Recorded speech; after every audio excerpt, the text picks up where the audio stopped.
யாரெல்லாம் இந்த law of the attraction நீங்க வந்துட்டு அதுக்கு வந்து முயற்சி செய்துட்டு இருக்கீங்களோ, பயிற்சி எடுக்கணும்னு நினைக்கிறீங்களோ, முதல்ல நீங்க செய்ய வேண்டிய விஷயம் என்ன அப்படின்ற ஒரு குறிப்பை இவங்க கொடுக்க போறாங்க. அதை நீங்க கேக்குறீங்க, இன்னைக்கே நீங்க ஆரம்பிக்க போறீங்க. எழுதுங்க. என்ன எழுதிக்கிட்டு இருக்கீங்க?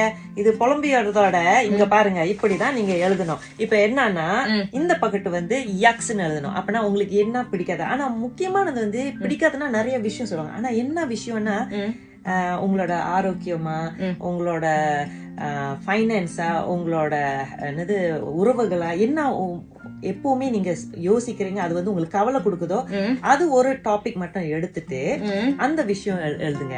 இப்ப வந்து ஒரு எக்ஸாம்பிள் கொடுக்குறேன் உங்களுக்கு வந்து ஃபைனான்ஸ் பத்தி. இப்ப வந்து கண்டிப்பா பணம் விஷயம் வந்து உங்க பேரு பேசுவாங்க. இந்த மாதிரி எனக்கு காசு பத்தல, வீடு வாங்கணும், காடி வாங்கணும், அந்த மாதிரிலாம். அப்ப நீங்க என்ன செய்யுங்க, எல்லாம் எழுதுங்க. எனக்கு காசு பத்தல புக்கு வாங்குறதுக்கு, என்னது எனக்கு பணம் பத்த மாட்டேங்குது, அப்பா அம்மாக்கு காசு கொடுக்க, அப்ப வந்து என்னது என்னோட சம்பளம் பத்தல அப்படின்னு எல்லாம் அப்படியே அந்த நெகட்டிவ் விஷயம் எல்லாம் ஒரு பக்கத்து எழுதிட்டு வாங்க. சரி, ஓகே. எழுதிட்டோன்னே இப்ப பாருங்க ஒரு வட்டம் அங்க போட்டிருக்கேன், ரீசெட்.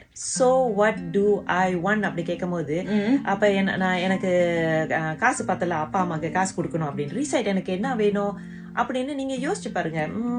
என்ன வேணும்? காசு தான் வேணும். அதுக்கு நான் வேலை செய்யணும். அப்பா அம்மா காசு கொடுக்கணும், அப்ப காசு வேணும்ல. அப்ப நீங்க போடுங்க, நான் வந்து என்னோட சம்பளத்துல வந்து சேமிச்சு அப்பா அம்மாக்கு கொடுக்கணும் அப்படின்னு நீங்க போடுங்க. எனக்கு சேமிச்சுதானே காசு இருக்கும். அதே மாதிரி இன்னொரு விஷயம் எடுங்க.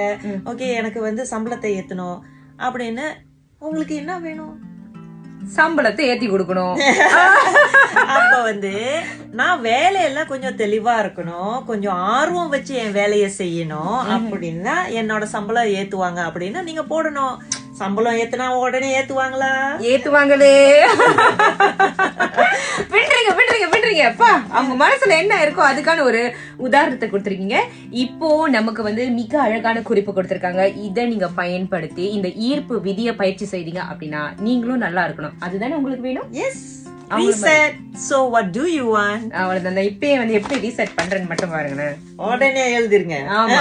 ஒன்றை செய் நன்றி செய், அதுவும் இன்றே செய். Yeah.